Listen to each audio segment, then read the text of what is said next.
네, 안녕하세요. 류상입니다. 2026년 7월 5일 류상 뉴스 시작하겠습니다. 첫 번째 뉴스입니다. 전쟁이 발생하면 내 자동차도 국가가 사용할 수 있을까요? 최근 민간 차량 동원을 둘러싼 찬반 논란이 이어지고 있습니다. 다만 많은 분들이 오해하고 계신 부분이 있습니다. 현행 비상대비자원관리법에 따르면 전쟁 등 국가 비상사태가 발생하면 사전에 지정된 SUV, 화물차, 버스 등은 병력과 군수물자 수송을 위해 법적 절차에 따라 동원될 수 있습니다. 모든 차량이 강제로 증발되는 것은 아닙니다. 다만 이미 이런 관련 제도가 존재하는 만큼 새로운 입법이 필요한지에 대해서는 국민에게 충분한 설명과 사회적 공감대가 먼저 마련되어야 한다고 생각합니다. 두 번째 뉴스입니다. 중국의 AI와 로봇 기술이 무서운 속도로 발전하고 있습니다. 중국에서는 AI 휴머노이드 로봇이 약 2억 원 수준의 판매된다는 소식도 나오고 있습니다. 이번 전쟁은 사람과 사람의 싸움이 아니라 AI와 AI, 로봇과 로봇, 드론과 드론이 먼저 충돌하는 시대로 접어들고 있습니다. 중국과 대만의 갈등, 그리고 한반도 역시 이러한 변화의 영향을 피하기 어려울 것입니다. 대한민국도 반도체를 넘어 국방 AI와 로봇 산업에 더욱 과감한 투자와 장기적인 국가 전략이 필요합니다. 세 번째 뉴스입니다. 유럽을 덮친 기록적인 폭염으로 에어컨 품귀 현상까지 나타나고 있습니다. 기후위기는 더 이상 미래의 문제가 아닙니다. 지금 우리가 마주하고 있는 현실입니다.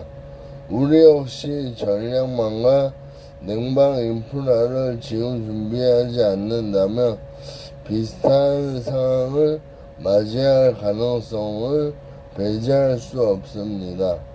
기후위기는 환경 문제를 넘어 국가 안보와 경제를 함께 위협하는 국가적 과제가 되고 있습니다. 네 번째 뉴스입니다.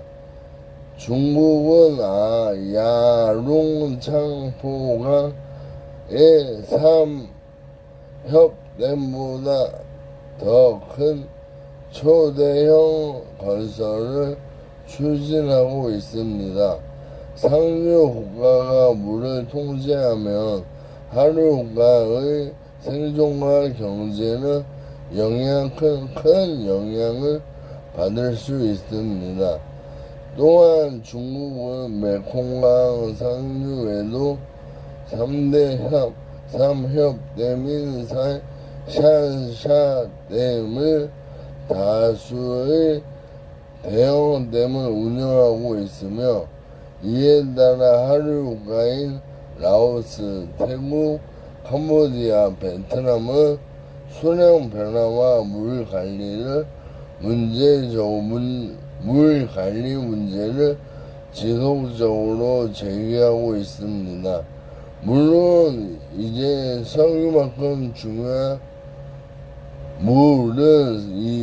석유만큼 중요한 전략 자원이 되고 있습니다.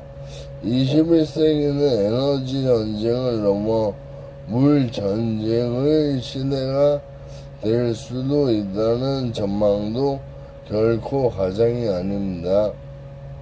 다음 번째 뉴스입니다. 일본이 70여 년간 유지해온 방어 중심 안보 정책에서 벗어나 반격 능력 강화를 추진하고 있습니다. 북한은 핵과 미사일을 고도화하고 있고 중국은 군사력을 확대하고 있으며 일본 역시 안보 전략을 변화시키고 있습니다. 대한민국은 이러한 안보 환경 변화의 한가운데 서 있습니다. 더 큰 문제는 저출산으로 병력과 생산 가능 인구가 동시에 감소하고 있다는 점입니다.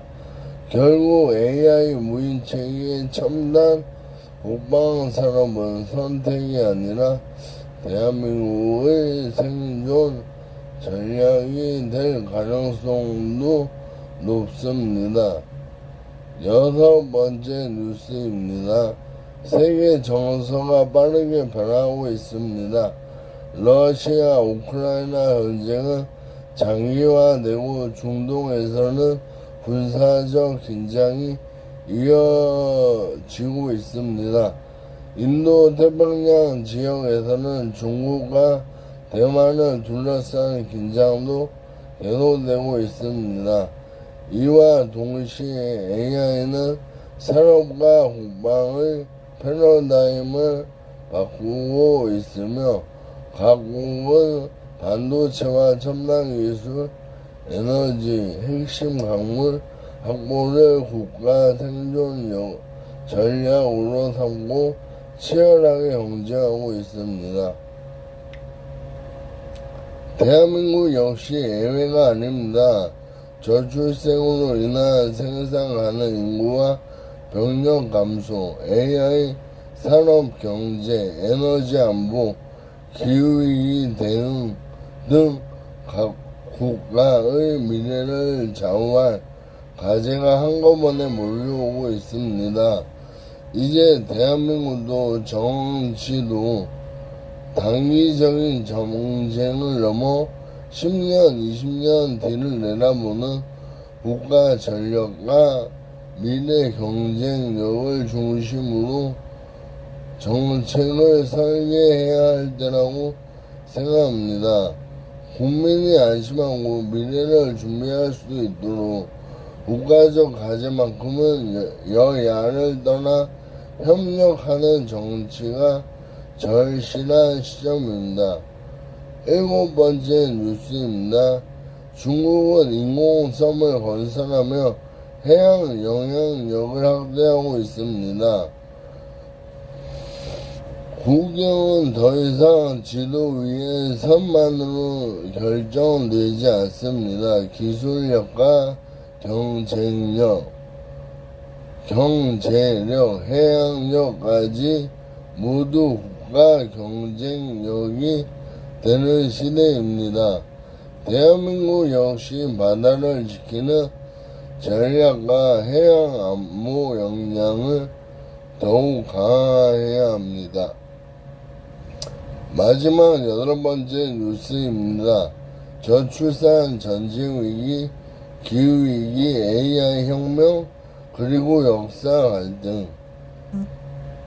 겉으로는 서로 다른 문제처럼 보이지만 결국 하나의 질문으로 이어집니다.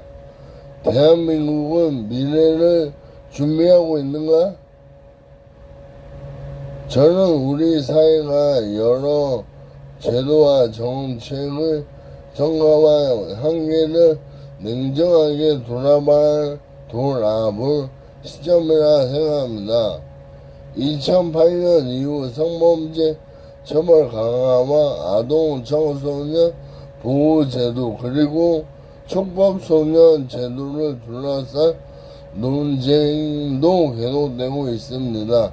이러한 제도들이 현장에서 어떤 영향을 미쳤는지 객관적으로 평가하고 필요한 부분은 시대 변화에 맞게 보완하는 사회적 논의가 필요합니다.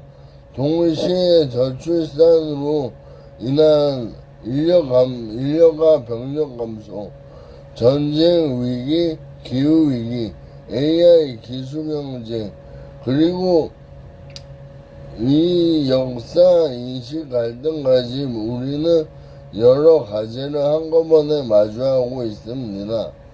감정만으로 미래를 만들 수 없습니다. 이성만으로도 국민을 하나로 묶을 수 없습니다. 국가를 지키는 힘은 과학기술과 경제력, 그리고 국민을 하나로 묶는 공동체의 신뢰에서 나옵니다. 전쟁이 발생하면 가장 큰 희생을 치르는 사람은 결국 평범한 국민입니다. 국가의 미래는 위기가 왔을 때 준비하는 것이 아니라 위기가 오기 전에 준비하는 것입니다. 오늘의 선택이 10년 후 대한민국의 경쟁력을 결정합니다. 특히 청년 세대와 여성, 그리고 모든 국민께서도 한 번쯤 고민해 보셨으면 합니다. 어떤 선택이 나와 가족을 지키고 더 나아가 대한민국의 미래를 이루게 하는 선택인지 말입니다. 저는 앞으로도 대한민국의 미래를 위해 저출산, AI, 기후위기, 전쟁위기, 국가안보, 그리고 사회통합이라는 주제를 꾸준히 이야기하겠습니다. 대한민국의 미래는 누군가 만들어주는 것이 아니라 우리 모두의 선택으로 만들어집니다. 이상으로 2026년 7월 5일 류호상 뉴스를 마치겠습니다. 감사합니다.